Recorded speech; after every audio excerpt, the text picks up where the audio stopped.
En Guinée-Bissau, le premier tour de la présidentielle s'est déroulé à la régulière. C'est ce qu'a indiqué l'organe en charge de la supervision de l'élection, malgré des accusations de fraude du camp du président sortant.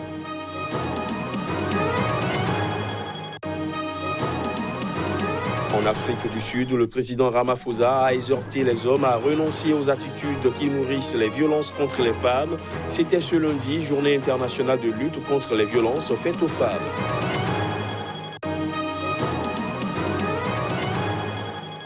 Et puis le nucléaire était au cœur de la visite du chef de l'Église catholique au Japon. Le pape François a exhorté les autorités à venir en aide aux victimes de la catastrophe de Fukushima en 2011.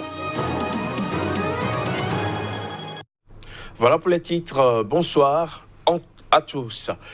En Guinée-Bissau, le premier tour de la présidentielle de dimanche s'est déroulé à la régulière. C'est ce qu'a indiqué ce lundi l'organe en charge de la supervision de la présidentielle, malgré les accusations de fraude proférées par le camp du président sortant. Les premiers résultats devraient être annoncés dès mercredi prochain. Selon la commission électorale bissau-guinéenne, le premier tour de l'élection présidentielle s'est bien déroulé dimanche sur l'ensemble du territoire national. L'institution, qui assure être déterminée à tout faire dans la transparence, a fait cette annonce malgré les accusations de fraude proférées par le camp du président sortant, José Mario Vaz.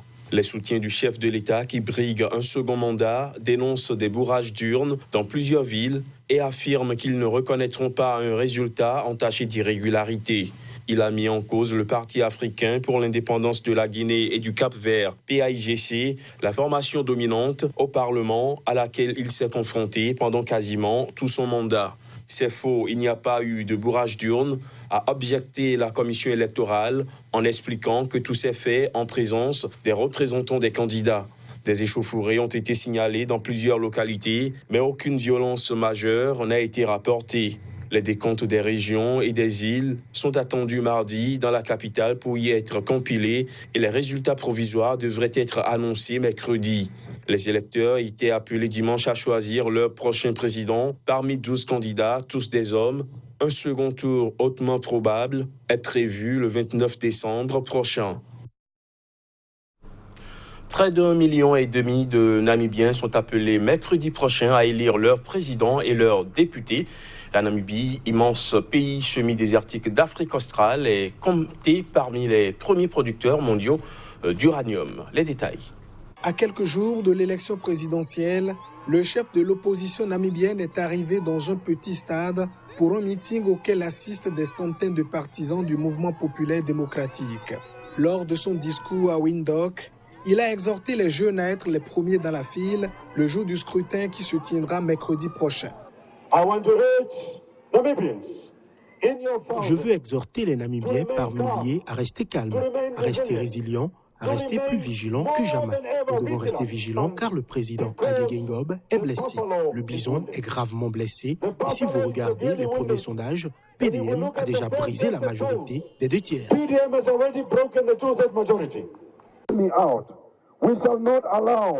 Nous ne permettrons pas que nos emplois soient pris par des étrangers si nous pouvons le faire. Les emplois de la Namibie iront aux Namibiens. C'est pourquoi nous disons que nous allons mener une politique rigoureuse de la famille au travail. Les Chinois payent des ministres et donnent des bourses gratuites aux enfants des ministres. Ce sera une chose du passé.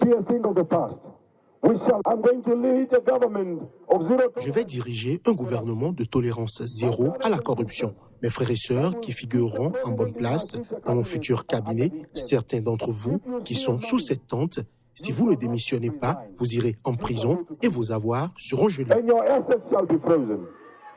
Malgré un sous-sol gavé de ressources naturelles dans l'uranium, des fonds marins riches en poissons et en diamants et l'essor de son tourisme, la Namibie semble engluée depuis 2016 dans une sévère crise économique.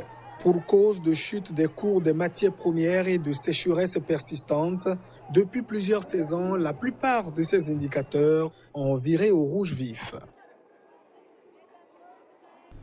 Élections également en Tanzanie. Le pays a organisé dimanche des élections locales considérées comme un test avant les élections nationales de l'année prochaine.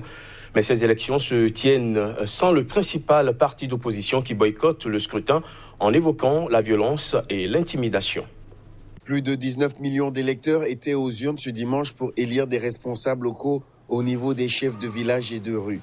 Ces élus jouent un rôle essentiel dans l'organisation des réunions publiques et la mobilisation pour les campagnes électorales. Mais le Chadema, principal parti de l'opposition, a décidé début novembre de ne pas participer au scrutin. Il explique cette décision par le fait que ses candidats étaient victimes d'intimidation ou de règlements dont le but était de bloquer leur candidature. Depuis, 5 petits partis se sont joints au boycott. Dans la capitale économique, Dar es Salaam, plusieurs bureaux de vote n'ont pas ouvert car les candidats du parti au pouvoir étaient seuls en lice et ont été élus automatiquement. Le scrutin ne sera pas non plus organisé pour la même saison dans 3 des 26 régions de la Tanzanie continentale. Dans quelques bureaux de vote, des candidats de petits partis d'opposition se sont néanmoins portés candidats. Les premiers résultats sont attendus ce lundi. Les prochaines élections nationales en Tanzanie sont fixées à la fin 2020. Selon de nombreux observateurs tanzaniens, le président John Magufuli devrait être candidat à sa succession pour un nouveau mandat de 5 ans. L'ex-chef de la rébellion ivoirienne Guillaume Soro, candidat à la présidentielle de 2020, a rencontré ce dimanche à La Haye Charles Blé Goudé, l'ex-chef des Jeunes Patriotes. Ce dernier est en liberté conditionnelle dans l'attente d'une décision de la Cour pénale internationale. Un communiqué commun a sanctionné leur rencontre. Voici les détails. La rencontre entre ces anciens frères ennemis intervient symboliquement près de 10 ans après la crise post-électorale de 2010-2011 en Côte d'Ivoire. Guillaume Soro soutenait alors l'actuel président Alassane Ouattara, tandis que Charles Blé Goudé était un des plus fervents partisans du régime de l'ancien président Laurent Gbagbo. Placé sous le régime de la recherche de la paix, cette rencontre de retrouvailles entre 2 camarades de lutte de longue date a été l'occasion de longs et fructueux échanges empreints de vérité sur la situation sociopolitique nationale, indique le communiqué qui contient des photos de la rencontre.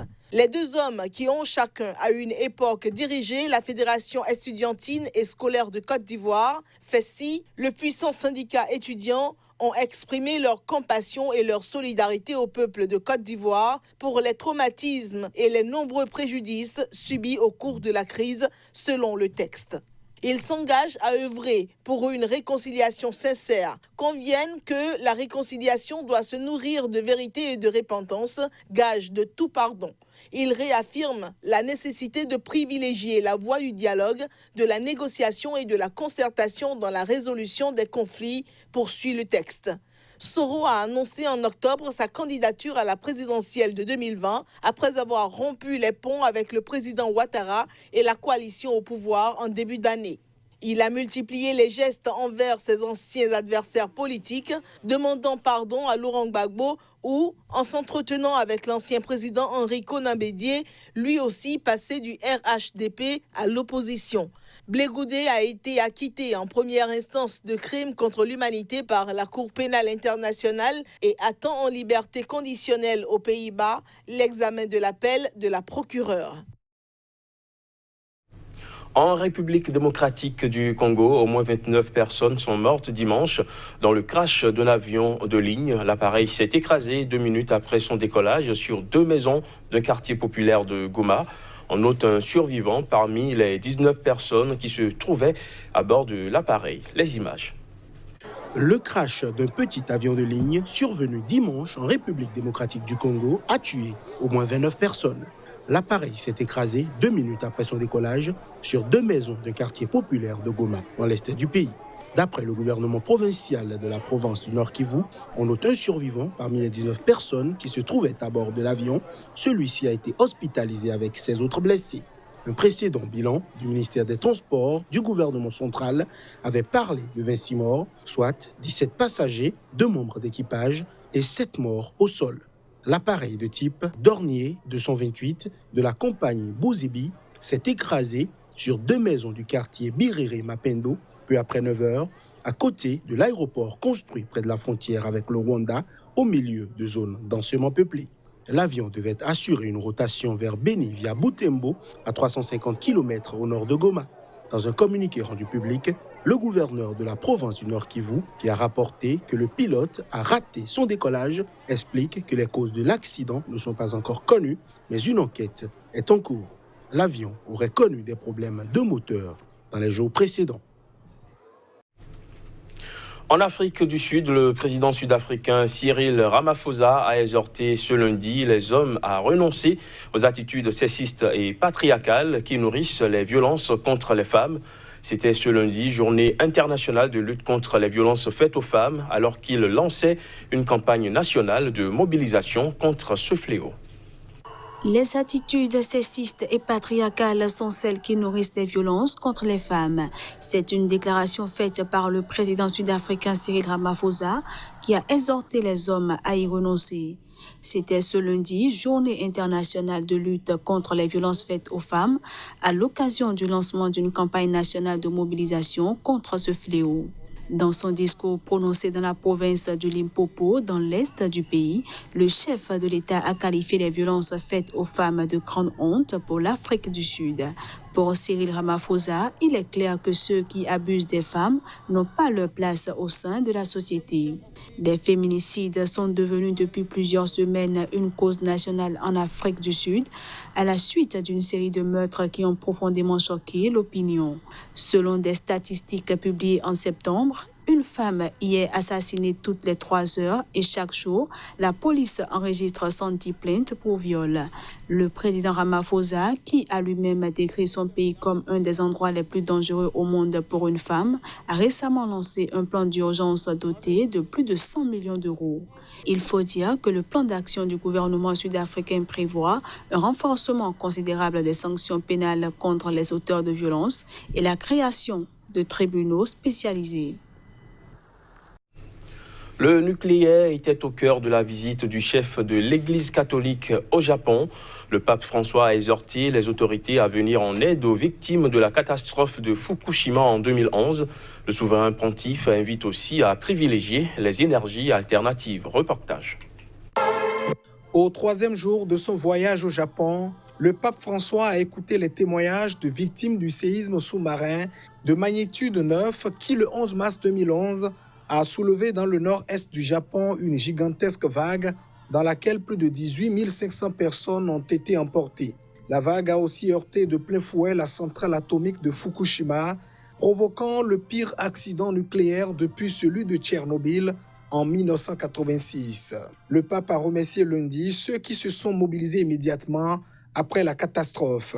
Une action qui ne doit pas se perdre avec le temps et disparaître après le choc initial, mais que nous devons perpétuer et soutenir, a-t-il déclaré, rappelant les 50 000 personnes évacuées qui vivent actuellement dans des logements temporaires sans pouvoir même retourner chez elles. Environ 770 000 habitants ont dû quitter leur foyer dans les premiers jours de la catastrophe.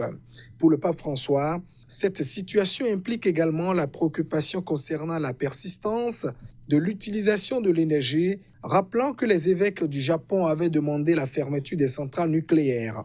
Notre époque est tentée de faire du progrès technologique, a estimé lundi le pape François. Il est important en des moments comme celui-ci de marquer une pause et de réfléchir sur qui nous sommes et peut-être de manière plus critique sur qui nous voulons être. Le pape a ensuite rencontré le nouvel empereur Naruhito au palais impérial, puis il a eu dans la cathédrale Sainte-Marie à Tokyo un long échange avec des jeunes. Se livrant à des plaisanteries et prodiguant de nombreux conseils, François, très détendu, a visiblement savouré ce moment, suscitant rires et applaudissements. Fin de ce JT, merci de l'avoir suivi.